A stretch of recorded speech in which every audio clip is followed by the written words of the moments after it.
about their children's gender identities and wouldn't use students. Can you be both a serious Christian and a public school teacher at the same time? Well, in Riverside, California, the answer is no, according to my next guest and former phys ed teacher, who was fired earlier this year after she says she refused to lie to parents about their children's gender identities and wouldn't use students' preferred pronouns. Now, as a Christian, Jessica Tapia says doing so would have violated her religious liberty, and she's now suing. Jessica joins me now, along with her attorney, Mariah Gondiero. Jessica, you asked for a religious accommodation, which you say was denied. Now, what exactly did the district want you to do if a parent asked you about what was going on with his or her child's gender identity? Right. So interestingly enough, I didn't even ask for a religious accommodation.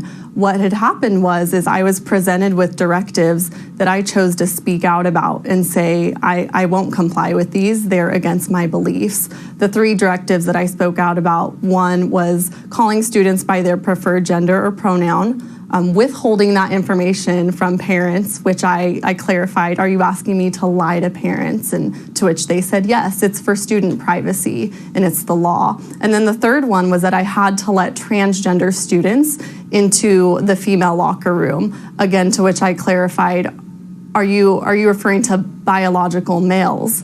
And they said, yes, if that individual is presenting like and choosing to be female now, you need to let them in. And so obviously, really as a believer, but I also believe as just a person of moral and knowing right from wrong, I was not willing to comply with these directives. And so I let the district know I'm ready to come back to work, do the job I've always done, but I will not comply with these 3 things. And that is when they said, it sounds like you're asking for a religious accommodation, because I described to them why these things were against my beliefs. And so I went into a meeting. That effectively is a request for an accommodation, just for the record. Now, Mariah, we reached out to the school district, who gave us a comment saying the Jurupa Unified School District denies Ms. Tapia's reported allegations. We're committed to providing all students and staff with a discrimination and harassment-free learning environment and respect the religious beliefs of its students and staff.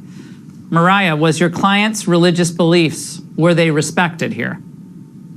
Absolutely not. This is a clear case of religious discrimination.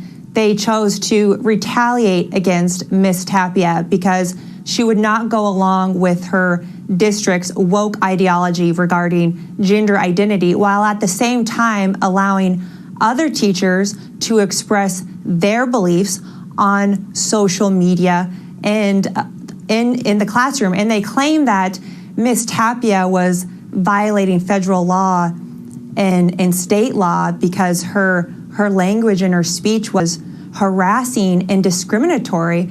But actually, if you look at her record, her students have actually loved her and adored her.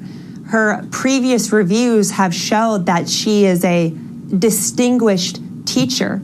So this is simply religious discrimination. Well, they actually think, Jessica, very quickly, they actually have deemed Christianity, practiced by millions of people across the country, serious Christians, as discriminatory, right? That's what they're actually saying. If you're a serious Christian, you are guilty of discriminating if you actually live up to your beliefs. That's what they're saying here. It certainly feels that way. The truth is dangerous in today's day and age, right? We're living in a day and age filled with lies, and the lies specifically are after the children. And when you stand up for that in truth.